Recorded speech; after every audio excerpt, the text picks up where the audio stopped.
Laurin Seiden, and welcome to New Development. And today we are back with Ananda Giri. Thank you so much for all of this amazing wisdom. We really appreciate it. And I remember hearing something last time I heard you, which was, pain and suffering. Suffering is not in the fact, but in the perception of the fact. Mm-hmm. So I wanted to know if you could just share a little bit about what that means to you, and how we can use that. And maybe about that metaphor that I've heard you talk about with the snake. Would you mind if I told you a different story? I don't at all, no. Okay.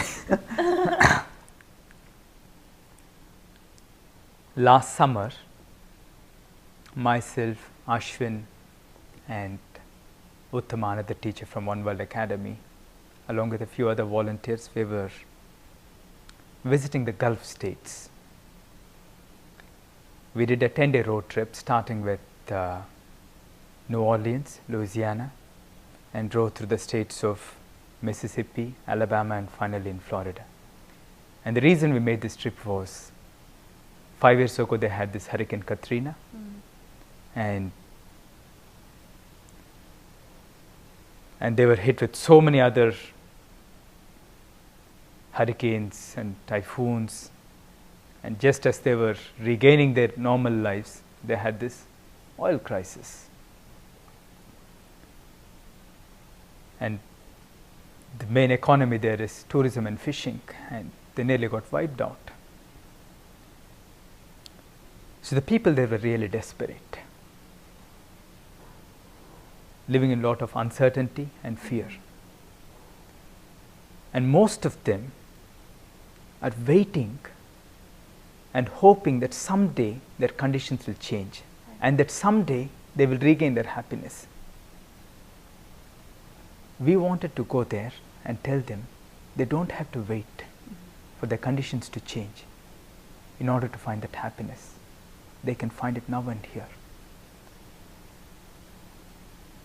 We wanted to be a very organic trip. We didn't have any organized meetings. We would just very randomly knock on people's doors and introduce ourselves. They would ask us, "Who are you?" We would say, "We are teachers from One World Academy, India, and we are here to teach you how to find inner peace and joy." Some would laugh skeptically, and some would look at us in total disbelief, but everyone welcomed us. They were kind to us. One of the most interesting experiences we had was in Baton Rouge, Louisiana. We knock on a door. A blind man opens the door. He's been blind for nearly 30 years. He served the US military during the Vietnam War, and subsequently he lost his eyesight. He's an African American. His name is Joseph. And he asked us the same question, why we were there, and we explained ourselves. Of course, he didn't believe it. He still called us in, gave us a glass of water. And when he told him, "We are here to teach you how to be happy and peaceful," for 2 hours, he narrated to us, trying to convince us how impossible it was for him to find that peace and joy. He narrated his life story. He said, "Ananda, you don't know what it is to be blind. I am blind. How do you expect me to find that peace and joy?" After 2 hours of his speech, I kind of forcibly intervened with all the best intentions to help him make a shift. I said, "Joseph, now it's our turn to speak. You spoke for 2 hours." I told him, for a few moments, listen to what we have to say with your heart. Put your mind aside.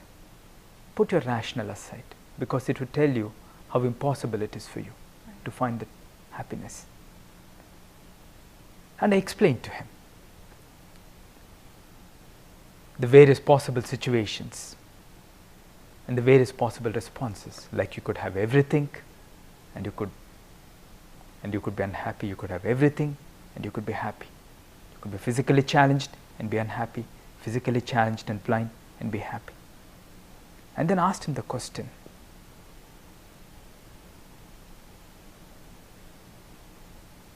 if you observe this clearly, it is not that condition that's determining your inner state. Then what is it?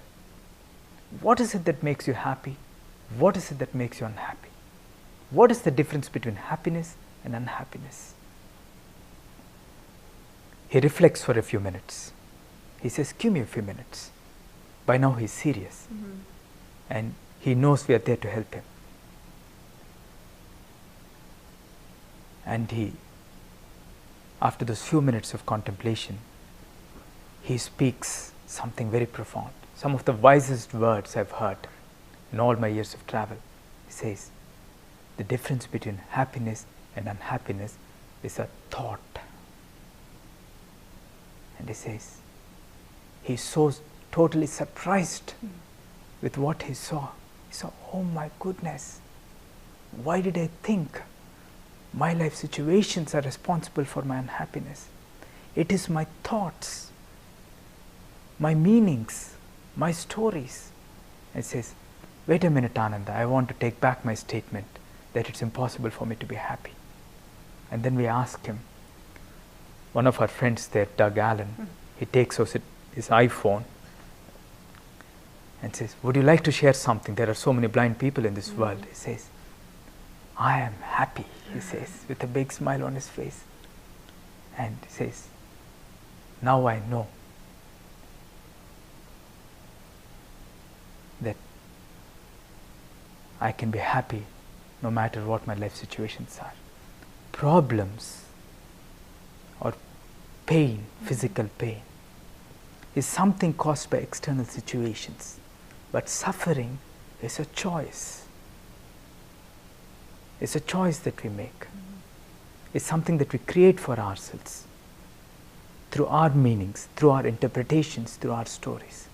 When we realize this, when we become aware of this, it is possible for us to end, to dissolve the pain, that suffering that we experience.